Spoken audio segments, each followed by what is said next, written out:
O bicarbonato de sódio sólido presente no fermento químico pode, por aquecimento, formar carbonato de sódio sólido, gás carbônico e água líquida. Letra A, escreva a equação balanceada para essa transformação. Então, bicarbonato de sódio é NaHCO3 sólido, que se transforma por aquecimento, então uma decomposição térmica. Colocar o triângulo em cima da seta para mostrar que é um aquecimento. Carbonato de sódio sólido, que é o Na2CO3 sólido, mais gás carbônico, mais gás no estado gasoso, mais água líquida.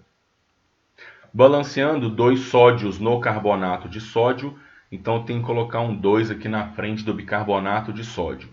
2 carbonos antes da seta, já tem 2 lá depois da seta, um no carbonato e um no gás carbônico.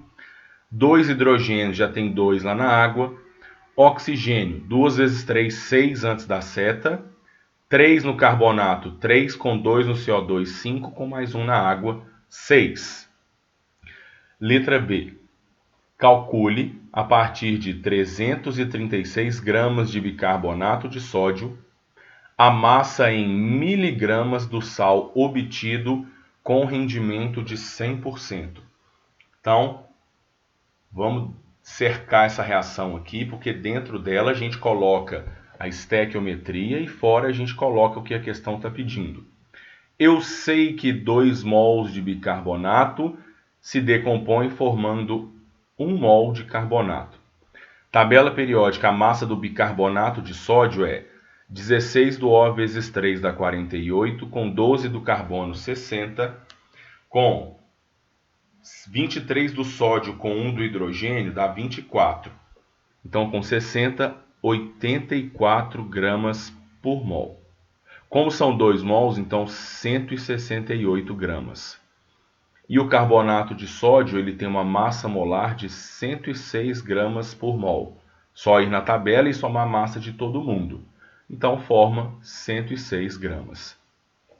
Ele quer saber, a partir de 336 gramas, que massa de carbonato de sódio é produzida.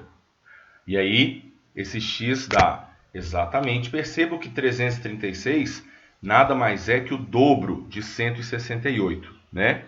Então, a massa que vai ser formada ali é o dobro de 106, que é 212 gramas de carbonato de sódio, só que ele quer em miligramas.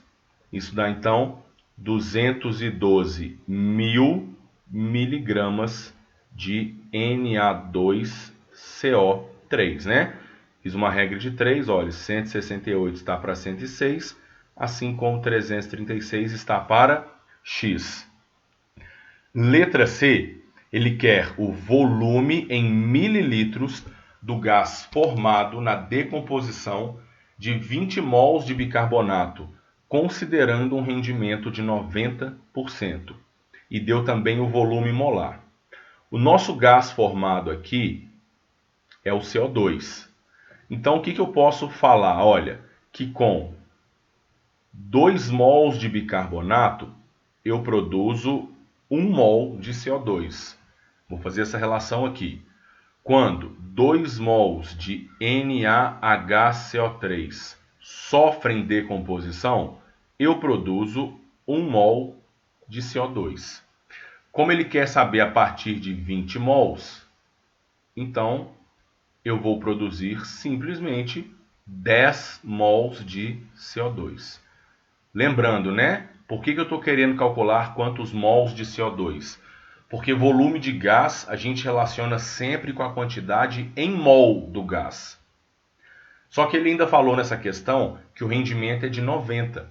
Então, eu produziria 10 mols de CO2 caso o rendimento fosse de 100%.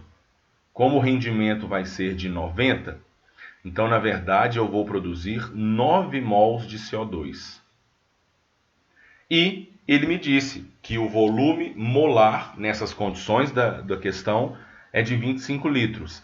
Isso quer dizer que 1 mol de qualquer gás, inclusive o CO2, ocupa 25 litros.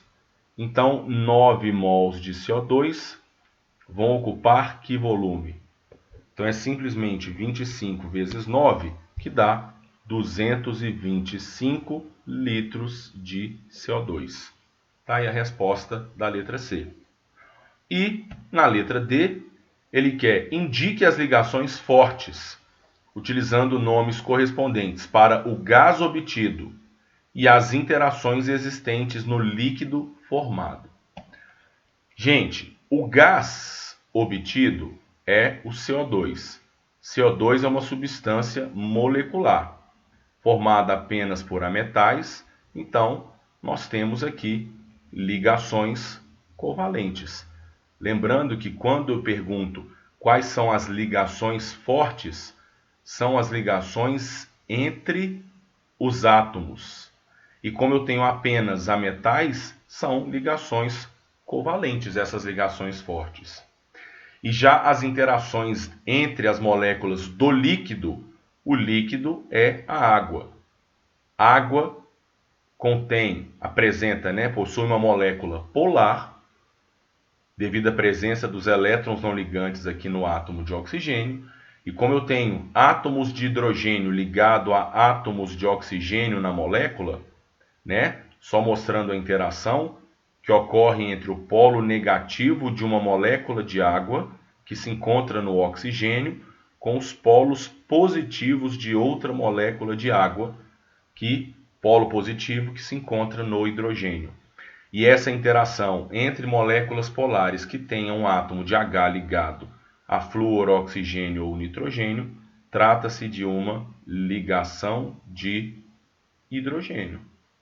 E aqui, a ligação forte no gás seria a ligação covalente. Tá certo?